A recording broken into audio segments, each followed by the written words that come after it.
Mark my words, this is going to be one of the lowest performing videos on my entire channel. And honestly, I kind of don't care.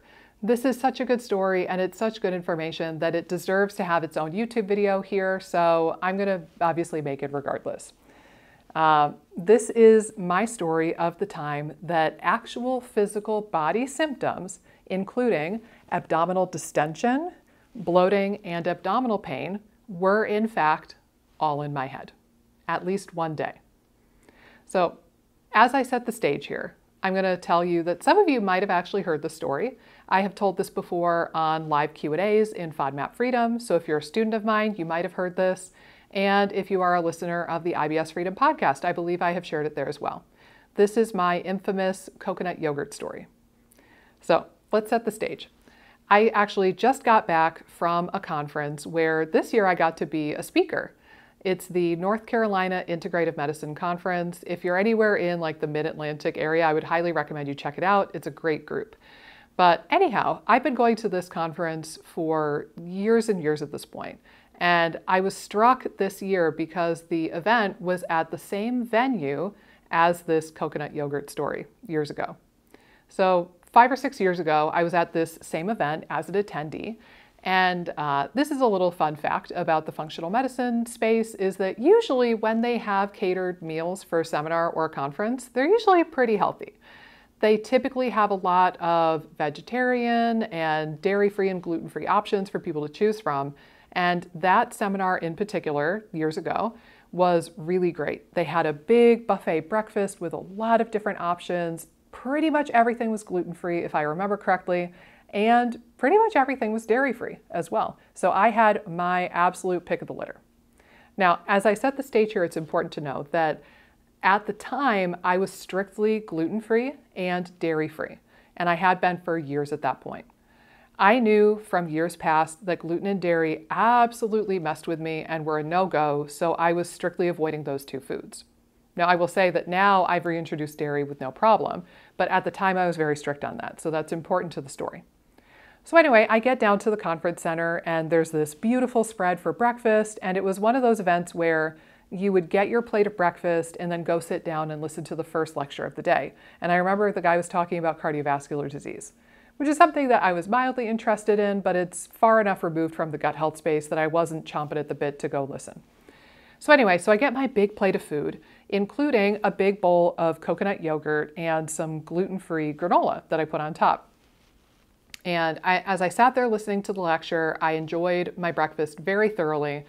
And then as I finished the last bite, pretty much, I had this epiphany. And I realized, oh, wait a minute. Is this yogurt made with coconut milk? Or is it coconut flavored, regular dairy yogurt? I did not ask. And it was really good yogurt, which made me automatically suspicious. So I started debating. I'm like, okay, did the thing that I just consumed taste like the coconut yogurt that I have had? Or did it taste like actual regular yogurt? And I was thinking about it and agonizing over it and mentally chewing on this. And I started to realize that I was having bloating and abdominal distension and abdominal pain and cramping. And that sealed the deal for me. I was like, okay, that answers it. It must have been actual dairy yogurt and it was coconut flavored. Oh my God, I'm such a big dumb dummy. I cannot believe I did this to myself. I know better. I've been doing this for how many years now? I absolutely know better. I should have checked. I should have asked. I can't believe I didn't ask, yada, yada, yada, yada. And so I'm sitting there trying to pay attention to this lecturer while also completely mentally spiraling and thinking, I'm a big dumb dummy. I'm such an idiot. I know better. Why did I do this to myself? Starting to worry about and fear the symptoms I was starting to experience, thinking, oh great, I'm going to have diarrhea and I'm going to miss half of the conference because I'm going to be in the bathroom with diarrhea and people are going to see my shoes under the stall and they're going to know that I'm the one with diarrhea and I'm like the gut health person. Oh my God. And you know, I'm going to be bloated out to here and somebody's going to ask if I'm pregnant and that's going to suck. Oh, I'm going to have to unbutton my pants at a professional conference. And the thought spiral was going. To this day, I can't tell you a damn thing that that first presenter taught in that first lecture. I wasn't in that headspace to listen to him. So this goes on for maybe 15 or 20 minutes, and I'm agonizing over, you know, maybe it was coconut, maybe it is okay. No, it was definitely dairy, no.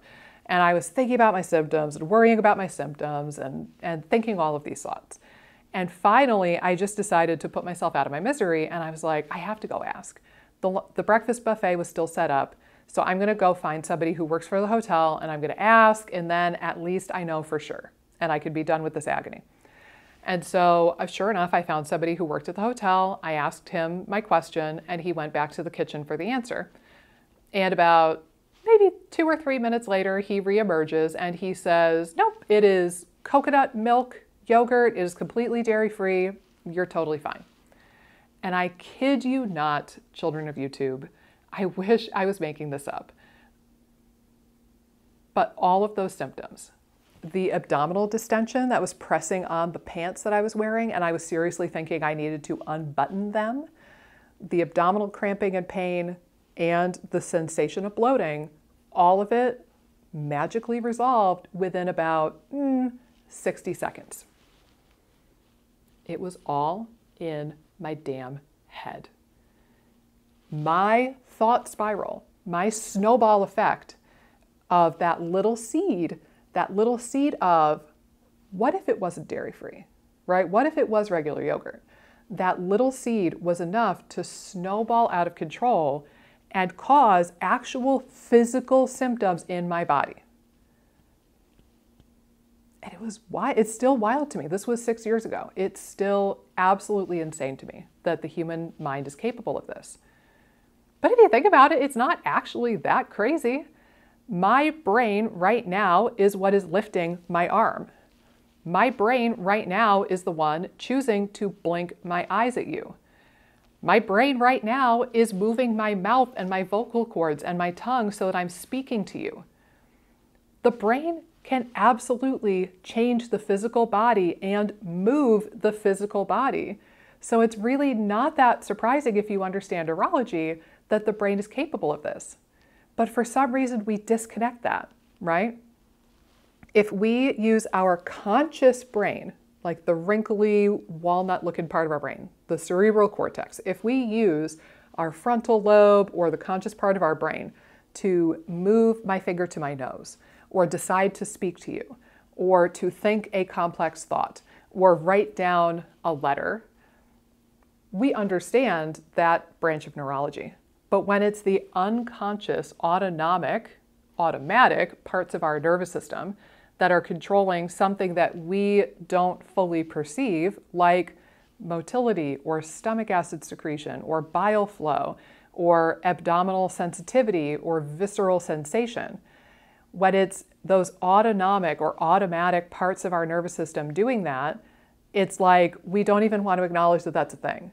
Like, no, this can't all be my brain doing this. That's crazy talk. Absolutely not. That's voodoo. No.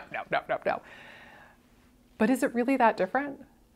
Is your nervous system deciding that you're not safe enough to digest your food and altering your motility, altering your stomach acid secretion, slowing down bile flow, throttling down enzyme production? Like, is that actually that much different than me deciding to snap my fingers? No. On a neurological level, it's not really that different. The difference is our conscious awareness and our conscious choice. We can't consciously choose to beat our hearts at 82 beats per minute. It happens on its own.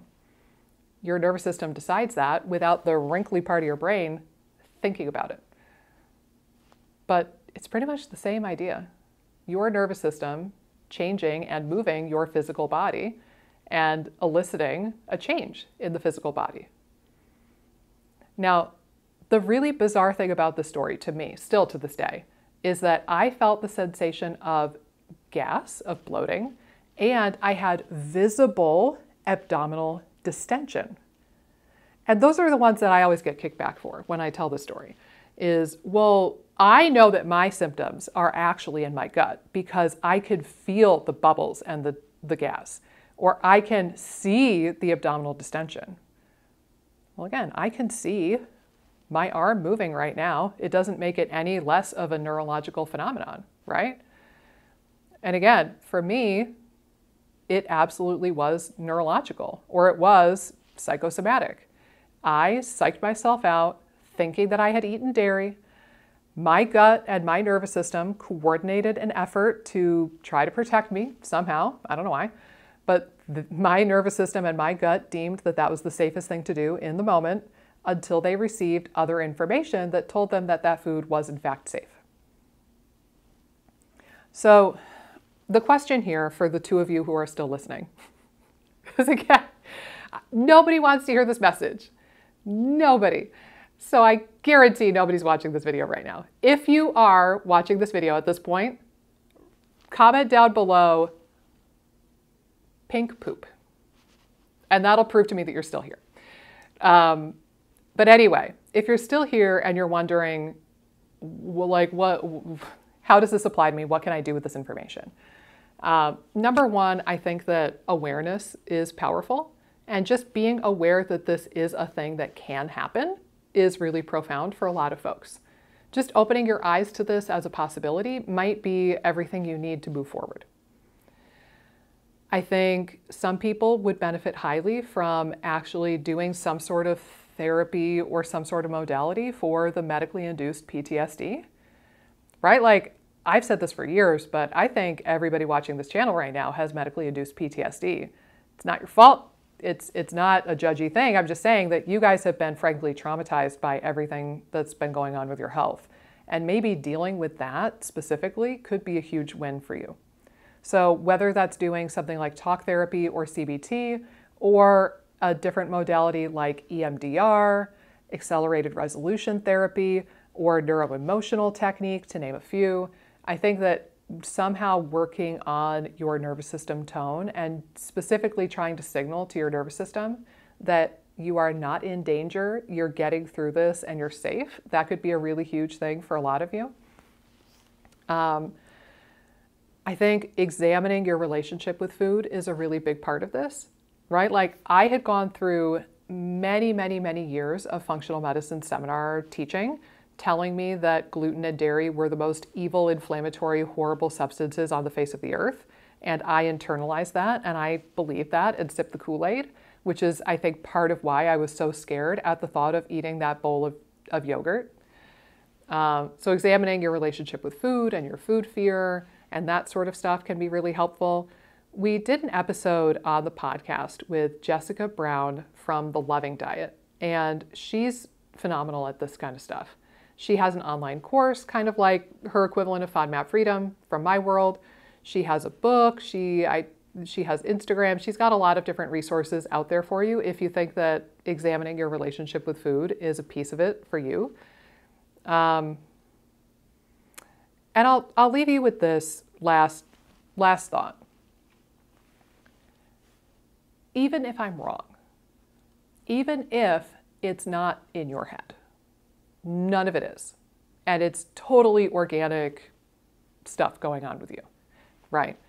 Even if you want to believe that your brain and your gut are totally separate and the two of them do not influence each other whatsoever, what is the harm in treating yourself with more compassion and kindness and helping to work on unresolved trauma and prioritizing your nervous system health? Like, what's the harm, right? I don't think anybody on the face of the earth was ever harmed trying to treat their nervous system more kindly and keep their nervous system healthy. So even if I'm dead wrong and you are resistant to this idea and for some reason you're still watching this video, which is beyond me, try it anyway. Try giving your nervous system the TLC it needs. Try really toning your vagus nerve. No, not with gargling. And not with some fancy schmancy $500 gadget that supposedly stimulates your vagus nerve. Like, go watch the videos on this channel about the vagus nerve. Go listen to our episodes on the IBS Freedom podcast about the gut-brain axis and the vagus nerve. And tone your vagus nerve the right way. And again, even if I'm wrong, it's not going to hurt you to do these things in conjunction with whatever you want to do. So that's my advice to you. I hope that this story, again, reaches the people it was meant to reach. I'm anticipating it's going to be a low performing video. I'm okay with that, but I just thought that the coconut yogurt story deserved a home here on this channel, and I hope that it helped you in some way, shape, or form. I know for me personally, I have thought about this experience a lot over the years, and it has really opened my mind to a lot of other possibilities, and I think that this was actually the beginning of me being able to reintroduce dairy.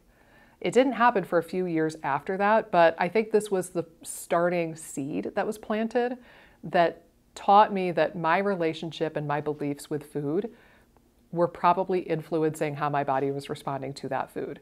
And I'll tell you what, now on the other side of this, I can eat dairy as much as I want. I could have 2 big old scoops of ice cream and feel totally fine. And it is really kicking to be able to go get real ice cream with my kiddo again. So pretty nice here on the other side. You just have to get through a little bit of a mind fuck to get here. And now's the point in the video where I can tell you about the magic fairy wand that can cure everything that ails you in as little as 12 weeks. Okay, this is actually fake. This is just a pen with a fancy top on it.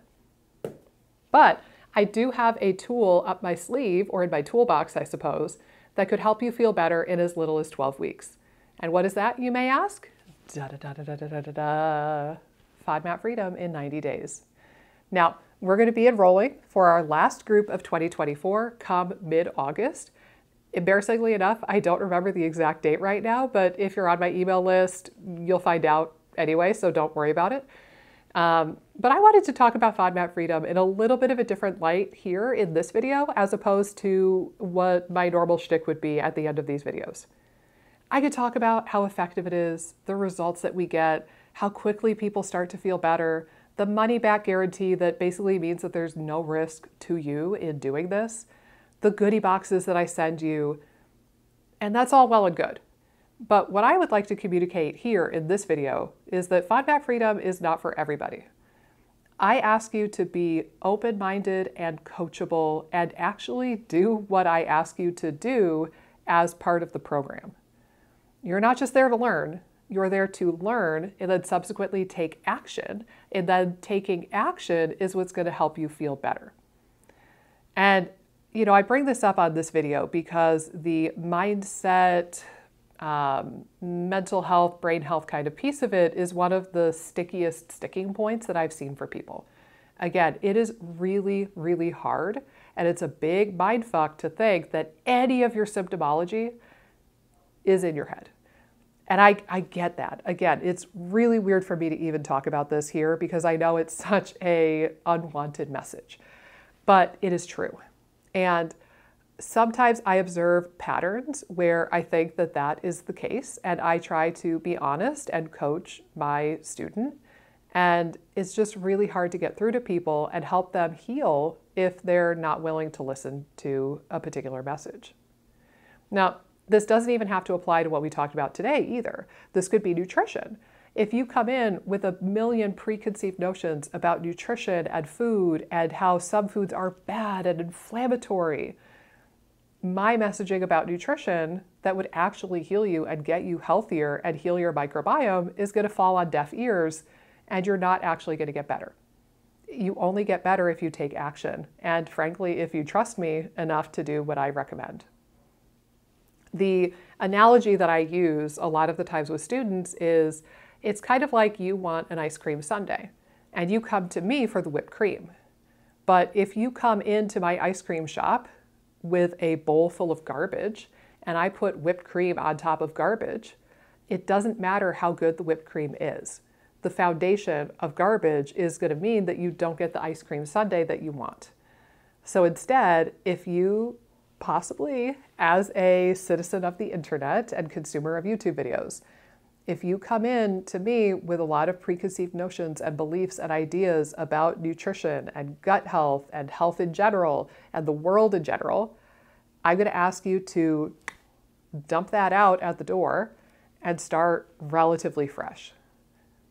So that's what I wanted to share about FODMAP Freedom. I hope that that made sense, but ultimately I'm here because I want to get people better.